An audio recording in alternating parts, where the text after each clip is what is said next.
అందరికీ నమస్కారం. Vidavaluru agriculture officer AO sir Krishna sir గారికి, సుజాత గారు మేడం గారికి, కోవూరు ఏడీ గారు అందరికీ నమస్కారం. ఈ రోజున స్టూడెంట్స్ అందరికీ నమస్కారం. సివిఆర్ మెథడ్ లో మనం కాస్ట్ ఆఫ్ కల్టివేషన్ చాలా తగ్గిపోతుంది. సివిఆర్ మెథడ్ లో మనం ఏంటంటే యూజ్ చేసేది sub soil, top soil, 200 litres drum water, 200 litre drum నీళ్లు తీసుకొని, టాప్ సాయిల్ అంటే పై మట్టి ఒక 25 kgs, సబ్ సాయిల్ ఒక 25 kgs అన్నిటి కలిపితే ఒక కాఫీ కలర్ లాగా మారిపోతాయి.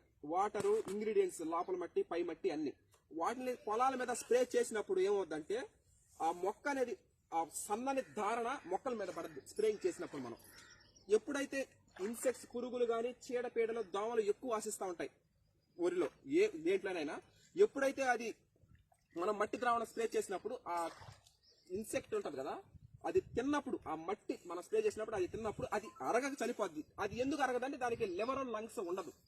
ఇన్సెక్ట్ అనే దానికాయ లివర్ లంగ్స్ ఉండదు. అది చర్మం ద్వారా గాలి తీసుకుంటది. మనం ఎప్పుడైతే మట్టి కొట్టినప్పుడు ఆ చర్మ రంధ్రాలు మూసుకోపోయి అది చనిపోవడం జరగద్ది. ఒకవేళ తిన్నా అది డైజెషన్ కాక చనిపోద్ది. అదే విధంగా ఇన్సెక్ట్లు ఇంకా చంపడానికి ఆమదం, క్యాస్టర్ ఆయిల్ యూజ్ చేస్తాం మనం. క్యాస్టర్ ఆయిల్ లో ఉన్నటువంటి వాసన, ఆ స్మెల్ పడదు పురుగులకి. ఎప్పుడైతే ఆ ఇన్సెక్ట్ పొలంలో ఉన్నప్పుడు మనం